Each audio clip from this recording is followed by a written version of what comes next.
तर धारावीतील मोर्चासाठी राज्यभरातून कार्यकर्ते मुंबईत दाखल झाले तर जालना परभणीमधून कार्यकर्ते मुंबईत दाखल होत आहेत।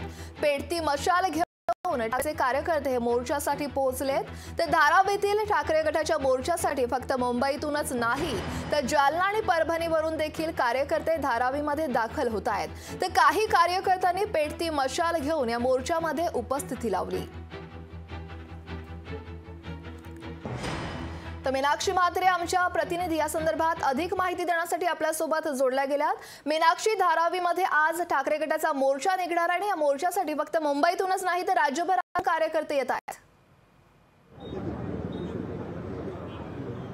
अगदी अक्षरा, आपण पाहतोय की थोड्या वेळातच मोर्चा जो आहे पाहिलं तर मोर्चा सुरू होणार आहे। टी जंक्शन धारावीच्या बीकेसीच्या फटाका मैदानापर्यंत हा मोर्चा निघणार आहे। आपण सकाळी पहाटेपासूनच पोलिसांचा मोठा बंदोबस्त जो आहे टी जंक्शन पासून ते बीकेसीच्या फटाका मैदानापर्यंत आहे, कारण ठिकठिकाणी आपण पाहिलं तर प्रत्येक चौकात बंदोबस्त आहे।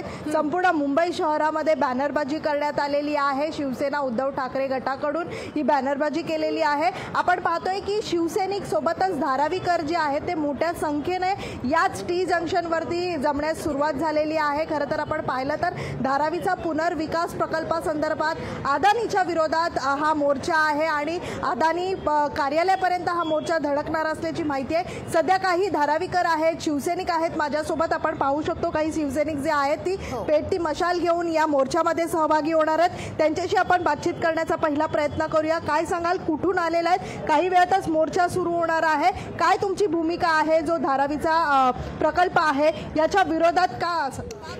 मी परभणीवरून आलेलो आहे, सुभाष देशमुख। या धारावीचा मुंबईचा जो प्रांत धारावी आहे, जी मुंबई आमच्या उद्धव साहेबांनी कोरोना काळामध्ये अक्षरशः वाचवली, ती धारावी आज अदानी या कोरोना प्रस्तावित माणसाच्या हातात दिल्या जात आहे। तिचा जीव वाचवण्यासाठी उद्धव साहेबांनी रस्त्यावर उतरले। आज त्याच्याबद्दल मोर्चा आहे, ते वाचवण्यासाठी हे आज या गोरगरिबांना न्याय व हक्काचे घरं मिळण्यासाठी जबरीनं हे घरं त्यांच्याकडून हिसकावून घेऊ नये, पाडू नये, जो विकास होणार आहे त्या माध्यमातून जे उद्धव साहेब नेतृत्व करत आहेत। मी मुद्दाम परभणीहून आलेलो आहे आणि ही मुंबईतली धारावी ही वाचवणं आणि ह्या मुंबई धारावीकरांना साथ देण्यासाठी मी एक शिवसैनिक म्हणून या ठिकाणी आज या मोर्चात सहभागी झालेलो आहे।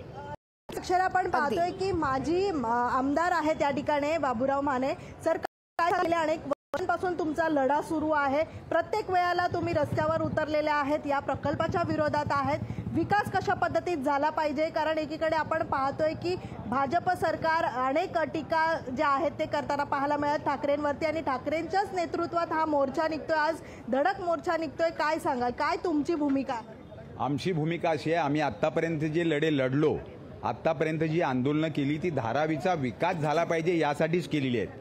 त्यामुळे आजचा मोर्चा सुद्धा विकासाला विरोध नाही आमचा। आम्हाला पारदर्शक विकास पाहिजे, विकास सरकारने करायला पाहिजे आमचा। अदानी आणि अंबानी हे आमचा विकास करायला या ठिकाणी आलेले नाहीत, त्यांच्या विकासासाठी आलेले आहेत आणि म्हणून आमचा विकास सरकारने करायला पाहिजे। सरकारने जर विकास केला तर हजारो कोटी रुपये सरकारच्या तिजोरीत जमा होणार आहेत। ते सरकार अदानीच्या तिजोरीत का घालतंय?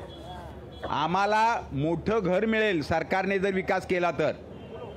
1 लाख लोकांना 500 चौरस फुटाचं घर मिळालं तरी सुद्धा 750 एकरपैकी 300 एकरातच धारावीकरांचं समाधानाने पुनर्वसन होणार आहे। परंतु इथे आम्हाला फक्त 150 एकरात 12 लाख लोकांना कोंबड्याच्या खुराड्यात कोंबतात त्याप्रमाणे दाबून एका कोपऱ्यात कोंबलं जातंय आणि 450 एकर जागा अदानीच्या घशात घातली जाते। म्हणून आमचा विरोध आहे। आम्हाला धारावीकरांचा विकास पाहिजे, विकासाच्या विरोधात आम्ही नाही।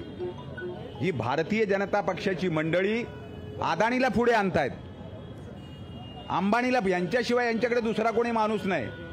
आम्ही तर म्हणतोय सरकारने विकास करावा ना, सरकारवर आमचा विश्वास आहे। नव्या मुंबईसारखं सुंदर शहर आपल्या शेजारी सिडकोनं उभं केलेलं आहे आणि तो हजारो एकराचा प्रकल्प आहे। हे तर 650 एकराचा छोटा प्रकल्प आहे। मग हा जर तुम्ही सिडको आहे, म्हाडा आहे यांना दिला तर आम्हाला चांगलं मोठं घर मिळेल, आमचं समाधान होईल आणि सरकारने आमचं ते सरकारच्या वतीने आमचा विकास करावा। नक्कीच अक्षर, आपण पाहतोय मोर्चा निघणार आहे थोड्या वेळातच आणि अनेक प्रश्न आहेत या धारावीकरांचे. सोबतच आपण पाहिलं तर कालपर्यंत म्हणजेच उशिरापर्यंत पोलिसांनी परवानगी दिली नव्हती या मोर्चाला, उशिरानं परवानगी देण्यात आली आणि त्याचप्रमाणे कुठेही कायदा व सुव्यवस्थेचा प्रश्न निर्माण होऊ नये यासाठीच मोठी खबरदारी जी आहे ती मुंबई पोलिसांच्या वतीने घेण्यात आलेली आहे. ठिकठिकाणी आपण पाहतोय मोठा पोलीस बंदोबस्त आहेत. मात्र हा मोर्चा जो आहे तो थेट टी जंक्शन पासून नक्कीच मीनाक्षी, तर धारावी पुनर्विकास प्रकल्पासंदर्भात हा मोर्चा राज्यभरातून कार्यकर्ते या मोर्चासाठी जमा झालेत, मुंबईत येत आहेत. या मोर्चावर लक्ष ठेवून राहाच, प्रत्येक बित्तम बातमी हे तुझ्याकडून वेळोवेळी जाणून घेतच राहू. धन्यवाद मीनाक्षी दिलेल्या सविस्तर माहिती संदर्भात.